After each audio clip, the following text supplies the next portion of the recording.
என் ஃப்ரெண்ட்ஸுங்களை ரொம்ப கொச்ச பத்துற. அப்படிலாம் இல்லடா, உண்மையதான் சொன்னேன். டேய் அத்தை விடுறா, இன்னைக்கு உன் மாமன் பொண்ணுங்க 2 வருதுங்க. நீ சின்ன வயசுல பார்த்தது இப்ப 2 வளர்ந்துருச்சுங்க. மாமன் பொண்ணுங்களா?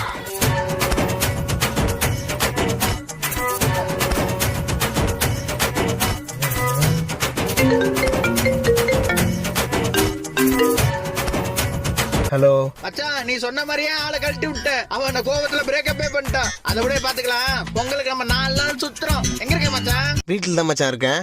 ஏன்டா உனக்கு அறிவு இல்ல? பொங்கல் அன்னைக்கு பெத்தம் கூட இருக்கிறது புண்ணியம். டேய், நீ தானே வர சொன்ன? ஒரு ஃப்ரெண்டு சொன்னதே ஆளே தூக்கி போன்னு தோணுச்சு. உனக்கு தோணல? தோணுச்சு. என்ன 10 வருஷமா கூட சுத்தின நாயை விட 10 மாசம் சுமந்து பெத்த தாய் தான் முக்கியம் தோணுது. மூட்டு போன வை. எது? டேய் டேய் அம்மா